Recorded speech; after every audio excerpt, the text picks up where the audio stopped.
up my volume.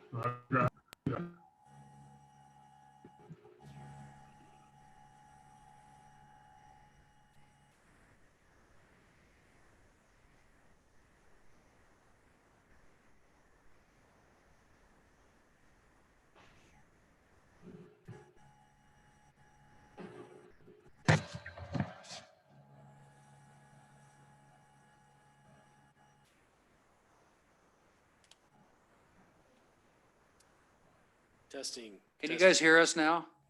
I can hear you. Okay, Yeah, I good. can. I need to having a hard someplace on here is to turn up the volume, and that's I haven't figured out where that is yet. Aha. Okay, can you hear me now? Yes, we I can can hear hear you you. now. Much better. Okay, guys, so real quick, I just want to let the public know that we were having some challenges with our live stream, so we had to reboot everything to get everything up. So then we can begin our meeting. I'll have Sean start with this to open us up here. Okay. Mr. Mayor, before you do that, did you get a hold of Chris, or are we able to have this meeting since our meeting notice is broken? So yes, we are. We are able to have it, and it's live streamed. So we're good. Okay, because I'm on the city's Facebook or YouTube page, and I'm not seeing a live stream for it. It's there, Michael. I just turned it on. There's a little delay. It's there. Just refresh it and you'll see the option for the workshop. Can David hear us? Yeah, Oh, you're just being real quiet back there. I'll make sure you didn't fall asleep. good. Let's start. Okay, we ready? All right, council and audience, we are here for a workshop for the Whitener property on State Street. This was a tabled item from a previous council meeting. It was tabled in order for the applicant to get with the council in a work session to discuss the residential component of the project and give some direction to the applicant so he can bring something back to a future public hearing in front of the council. We have Jay Gibbons from South Beck and Baird present to answer any questions. I've provided you on your screen right now is the existing plan, and then Mr. Gibbons has provided us with a draft plan for discussion purposes. And so, Jay, do you want to add anything? Well, at the council meeting we had, I believe it was March 3rd, there was concern about the residential element of this proposal being, what the mix was. And when we met, our initial concept plan showed about, 50-50 mix. And so the council didn't seem to be really very comfortable with the 50-50 and wanted to look at a higher percentage of retail commercial versus residential. And so I went back and prepared an exhibit that I still show on the new exhibit that I have before you tonight. Shows that we still have 20 residential lots. They're attached product, and what my basis of these particular lot sizes reflect is a built project in Eagle, Lonesome Dove 2 in the River District, and they're 2-story townhomes, 2-car garages, individual lots. So they would have, individual single family potential with the necessary parking and what have you, and equates to about 2,000 square foot homes. In that we have First Street proposed as a public street running east-west as your kind of backage street from State Street. I wanted to show the potential for an additional element of retail on the north side of First Street that meets the required parking, what have you. And this is not the be all end all plan for the way there's a lot of asphalt, there's a lot of access there. I think there's probably a better concept to meet this percentage and the goal of incorporating a residential element to this property. But this is, you asked about, well, we can't envision what 70-30 looks like. This is pretty much it. I still have 20 lots. However, they're in the upper quarter of the property, and the rest of it is devoted to retail, commercial. It could be office, what have you. But I wanted to present another look at it to see if we could come up with something that was amenable to the county's purview, or the city's purview as something that, from concept level, what is possible on this property to incorporate both in the CBD district, which of course we're in for, we're asking for a rezone, but you need to know what could happen on this property in that zone, given the code that's on the books and a creative solution. With that, I'll stand for questions, discussion. So council, keep in mind, this is a rezone application and also a PUD, which allows you to utilize the PUD ordinance and allow for a mixture of land uses, obviously at your discretion, and discussion with the applicant on what to bring back to the public hearing at the future date. I have one question, sir.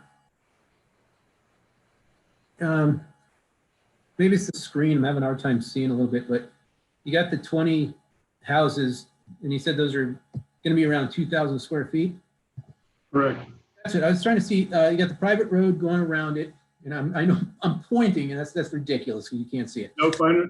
I can follow. But how much space is beyond the private road to the north?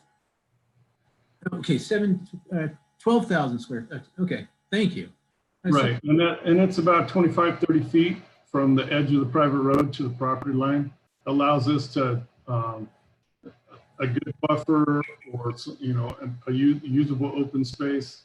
And the MU in between. This is an alley loaded, rear loaded product, in that the front doors are actually on the MU, and the 2-car garages take access from the alley and the private road to the north.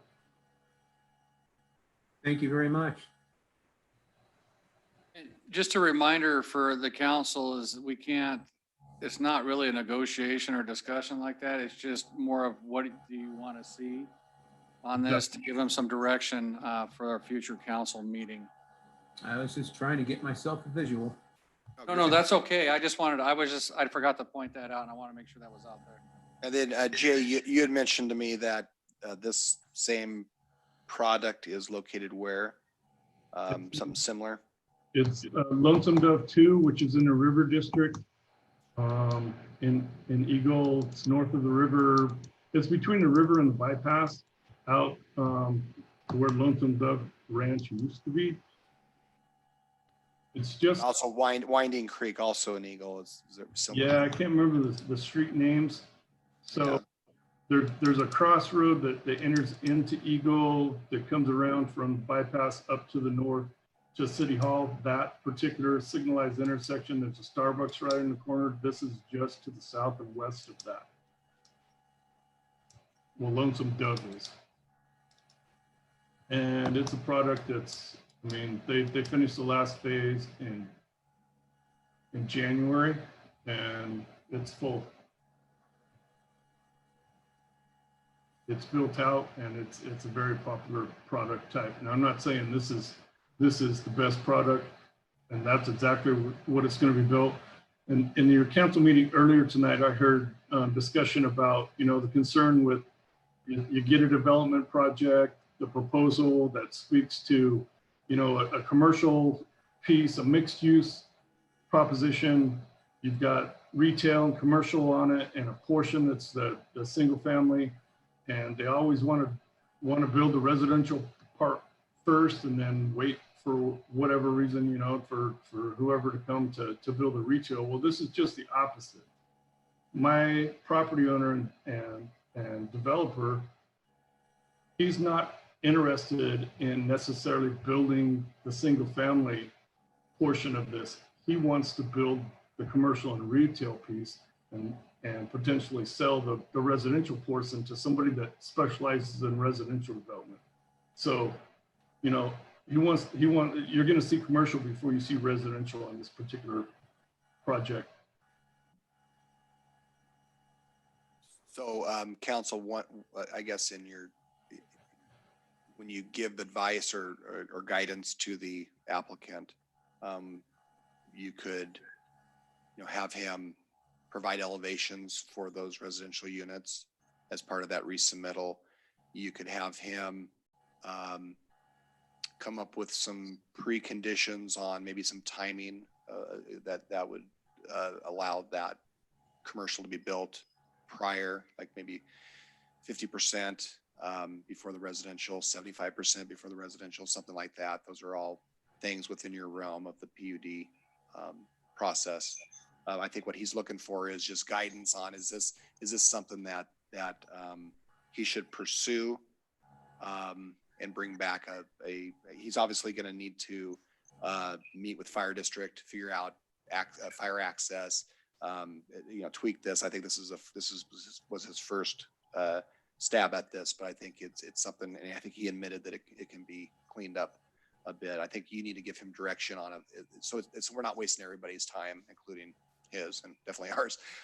Is this something that we want him to pursue and bring back so we can discuss it at a public hearing? Well, I think pursuant to that, Chris, or sorry, Sean. Sorry. I was trying to give you a raise to an attorney.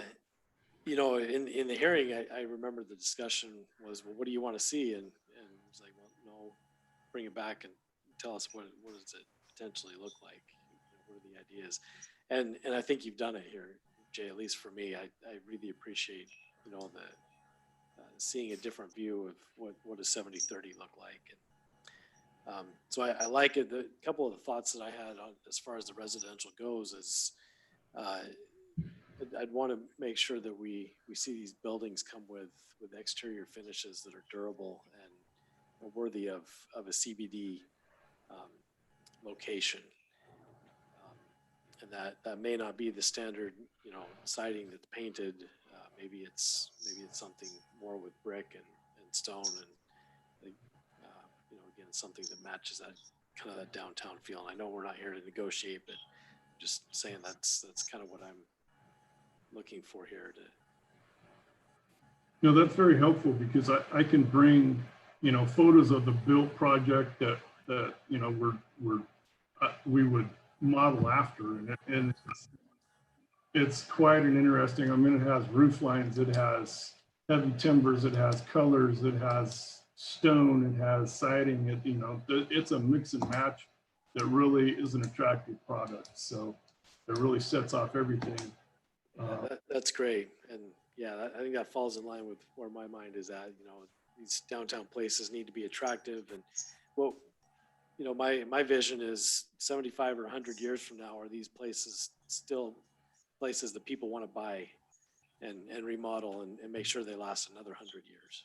So council, through the PUD process, you could adopt elevations and include those in the PUD, much like a landscape plan, Right. Or a plat that and put it as towards the development agreement. That way it gives that future builder the guidance on, okay, here's what this, when the city approved this was the vision they had or the intent they had, and then they would be able to follow those. I mean, they could tweak it a little bit, but like if he's showing rock, if he's showing, you know, different types of, you know, 3 or 4 types of materials, they'd have to meet that 2-story, and things like that. So that quality could be built into the PUD, and I think that's what sounds like that's what you're looking for. Yeah. Very good. Mr. J, I have a question for you. I know, I believe in the hearing, we had some challenges with the parking, the way it was designed. I think it was on First Street or something. Is all the parking spaces that we have adequate for the amount of commercial space that is shown on this drawing? It isn't at the moment. No, and before I come back to a council hearing, it will be on the new retail buildings that I added. Yep, it meets that, but I have to take out the parking on First Street and on the North-South Street, and I haven't fully incorporated that into those two pieces yet. But I'll make sure that it works before I come back before you. We'll have the parking right at that point. And what's the, I guess, if this, your landowner is a commercial guy, how come Correct. we just don't make it all commercial?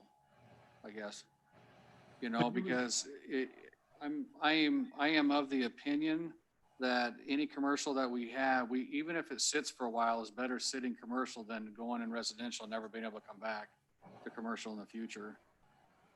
Correct. I think that the intent of Mr. Whitener was to get some residential in there to provide, to really start the element of people living downtown. I mean, of course you have the residential subdivision just to the north per se, but they've got a really roundabout measure and several streets to get downtown. This is, by incorporating some residential into this project, you've got a built-in client base. And it's very, it would be very pedestrian and bicycle friendly to all the businesses downtown. It's a small portion, but if it came down to it and it needed to be all commercial to retail, I'm pretty sure we could work that out too. But we're trying to, come up with a mixed use type of development and see what the city felt about that. Mr. Mayor, I believe we were also considering the transition to the residential to the north by providing a little bit of a buffer. Exactly. These are deep lots, deep 10-acre lots. Okay. I just, when I think about it, I mean, I would almost rather have it all commercial with the thought that maybe in the future, if the backside doesn't develop in commercial and it meets more of a residential, then you come back with something in the development agreement or something that says that you have the right or an option to come back to convert that to residential at some point in the future if you can't develop it in the commercial. And I understand, there's deep lots, but I also look at that section where is a commercial tire, Les Schwab and Steed Construction, all that is over there off of Highway 44 in Eagle, how deep all that is with all the commercial in there. And they take a similar style backage road like First to access that. And to me, they seem to be pretty successful back there. And I just hate to give up commercial property for residential, and we got a ton of residential in this town. That's just where I'm at with it. But I'm open to the idea of, you set it up as commercial now with an agreement in the development agreement to be able to come back and convert it to residential if we see that commercial won't pan out in the future.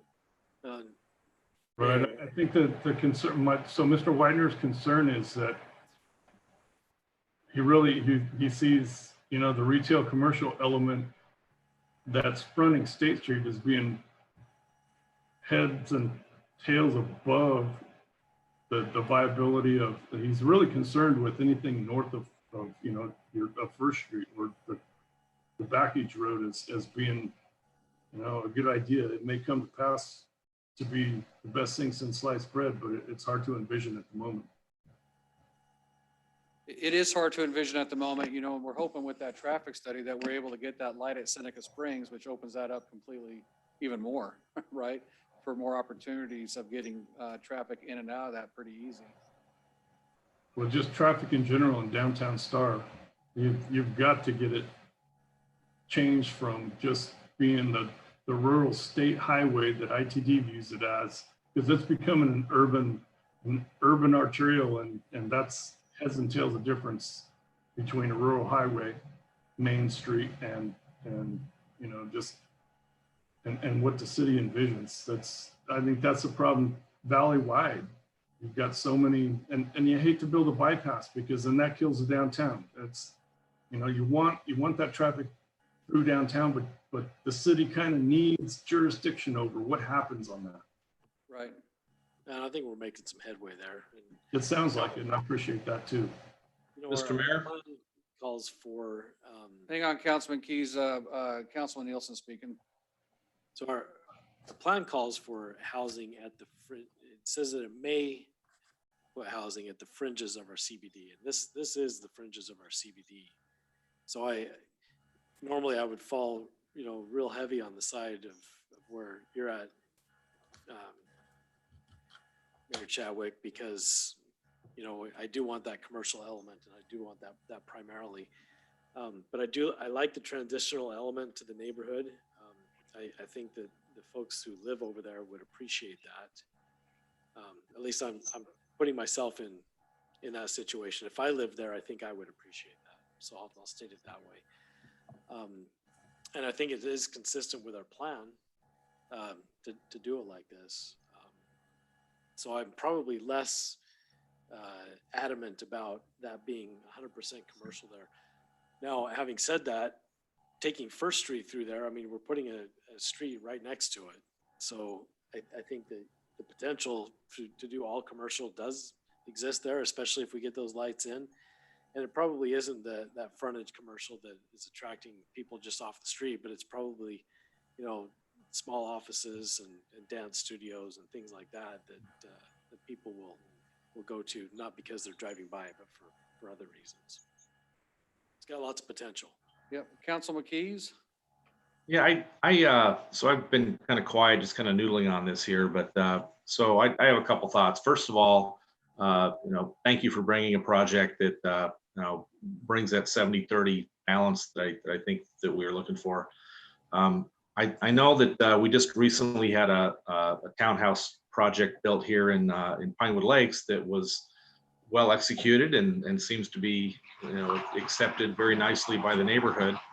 One of the concerns I have is no matter what we build there, whether it be residential or commercial, I'd like to see some fairly significant buffering between the established neighborhood and whatever comes next, and that could be most likely probably just some heavy landscaping, with a pretty vertical element that's going to fill in. Whether it's commercial or residential, I think that would frankly help the neighborhood that's adjacent to it. I agree that whatever is there should be built, not only have a sense of, but actually to be durable in terms of materials. And I know colors come and go, but I think there's some pretty classic elements that are pretty timeless that we see all over the place. Yeah, that's my thinking. So here's another thought I have then, just kind of taking in what you guys are saying a little bit about that is, what if that last row, that buffering zone above by Rockbridge there is houses, and then that first row of 10 lots is converted into retail with the option later to convert it to residential if it deems more appropriate at a later time, with the buffering and all that stuff that we're talking about. Yeah, it might be a little tougher to plan that common mu that way, but I'm not opposed to that. I think there's challenges with doing that. I feel Jay is a fantastic planner and can come up with anything based off of that design. Wow. Just a creative soul. I got a good team as well. We just want to help the City of Star develop their, what the real fabric of the community is going to be. Right. That's a challenge for any community. Change is good and bad, but really having the opportunity as a small town with actually deciding what the fabric is, what makes Star, and what's going to make it tick through the generations is, you know, it's as important to me as it is to you. So along those lines, one of the thoughts I've had about commercial development along the State Street corridor, Sean, maybe you could scroll down toward State Street on the image if you could, please. You know, a lot of towns, especially in towns that people tend to say have good character as you drive in. You know, the old style of construction was that you had pretty contiguous storefronts and sidewalks, and the storefronts overhang with a little bit of shade and you know, trees and stuff like that out in front. And you know, far be it from us to put a burden on a single project, but you know, somebody's got to take the first step. And so I'd like us to think about that attractive element as folks are starting to drive in. So often today, all we see are parking lots, and that nostalgic element that makes a small town downtown feel just doesn't exist with a parking lot sitting out front. And so there might be some creativity that you could apply here in the frontage along the road to keep the parking toward the back, position the buildings, or you know, in a certain way that we've got more of that contiguous frontage with, you know, walk off the sidewalk type approach. In the kind. Oh, It's, go ahead. it's a challenge. We haven't, you know, I can pull the two bigger buildings to the north and have those, you know, really street frontage on First Street. Or I can pull them up, but you got State Street, you got First Street, you got Aspen Lakes. It's a challenge to front on all three, but I think we can figure something out. I think he's talking more of the fronting on State Street, right? More the fronting on State Street, but Jay, I think you catch the vision there, because if you are fronting the street, you know, you're creating a visual element of design for the city that becomes the architecture of those buildings. Very much so. And that's, and then if you think about, you know, those buildings as having the ability to have even residences on top, you know, you've increased your residential element on the project as well. And you've also increased your ability, your artistic ability to create an architecture that's really quite attractive. That's true. I have a question about the whole live work concept. Just food for thought, and what I can't get my head around is if you have you require a live work element, and you've got a, you know, living space on the second, potentially third story, whatever, above a retail building or commercial building. Typically that means that the owner of that business is going to live above. What happens when that owner of the business takes off and, you know, he's established the business, this is a location for the business, but he or his family has grown to the point where they can't live upstairs anymore and they move someplace else? Is there flexibility within the city that, you know, what I see at current is you can't rent that out.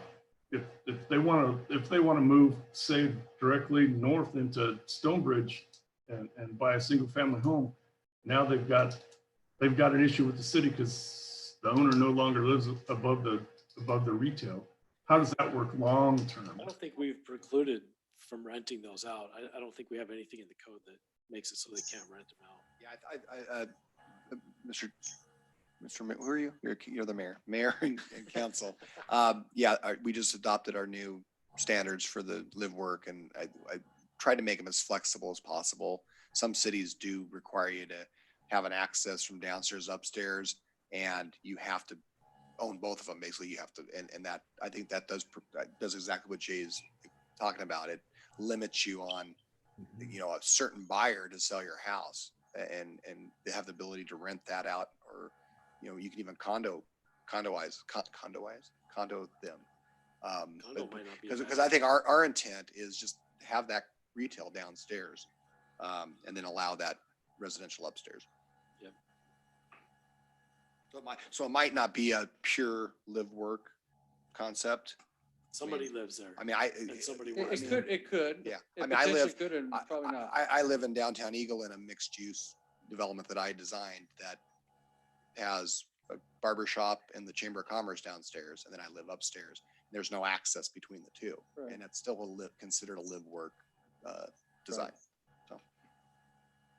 So in your designs there, Mr. J, you know, we are in our CBD area, you know, the 8-foot sidewalks on Highway 44 and the 6-foot internal street sidewalks. Those that have, we would probably require those to be designed that way so we could keep it consistent all along those properties there. Correct. And then, Council Mayor and Jay, not knowing what the status of Seneca Springs is with that future light, could change the layout of your North Aspen Lakes Way. Because that, right now you've got it designed as a public street, and it could be once we work with ITD, it could turn into a right in, right out. It could be more of a driveway. So just keep that in mind, and we could build that into the approval to allow that flexibility. Which will give you a little more space to work.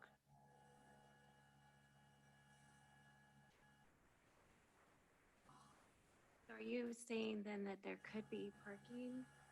I mean, could they do like parallel parking on Aspen Lakes Way? If it was private, I would think they could, couldn't they?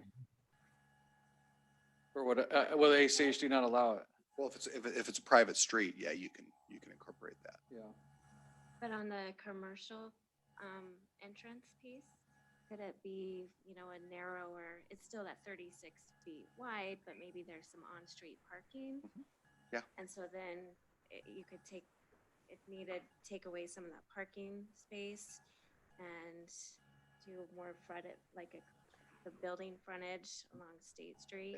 If it becomes a private drive, then it's no longer considered off or on-street parking. So he can incorporate that into his design and include that with it for his required parking.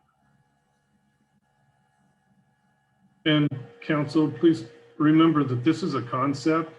You know, whatever happens on this property is going to require a conditional use on top of that. So we kind of, what we're looking for as from a PUD perspective and as a concept master plan is, you know, that we can meet the city's vision. And as far as all the nitty gritty of what all of the building facades look like and all the details worked out ahead of time, you're gonna have that opportunity to really see what that entails down the road.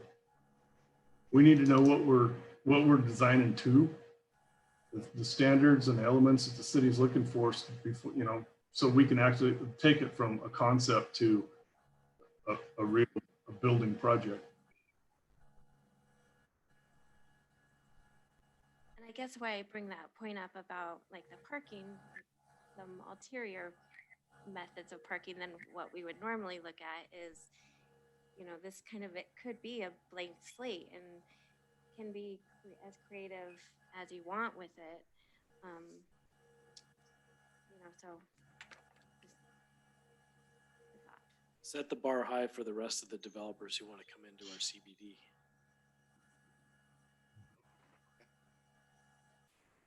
Yeah, because this could be, I mean, it could be a little town square, you know, just inside the CBD. Did you get some feedback, Jay? Anybody else got feedback for Mr. J? I just have one last thing, Mr. Mayor. Yes, sir. No matter which way we go with that north part, definitely was very clear from the meetings that a good buffering is going to be needed there. I'd love to see if we could reserve it and give another shot if something commercial could go in, but it's sounding to me like the argument is compelling that maybe it can't. But definitely some kind of good buffering between Rockbridge and the north border there. That was made very clear. Exactly, and I agree. And we, you know, in our conversations with the property owners, the homeowners directly to our north, you know, that was their key element is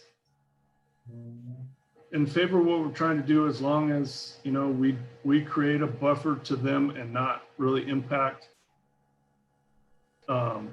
their properties from you know, the more open space and the more buffering that we can provide between them and this, whatever happens on this property will make them even more happy. So those were pleasant conversations with the neighbors. That doesn't always happen, but in this case, it was a nice conversation. You know, I guess another comment I'd like to make here, I work in downtown Boise, and so I watch how that place is just absolutely alive and vibrant during the day. And then it's absolutely alive and vibrant in the evening as well. And it's not because the people that work there stay there.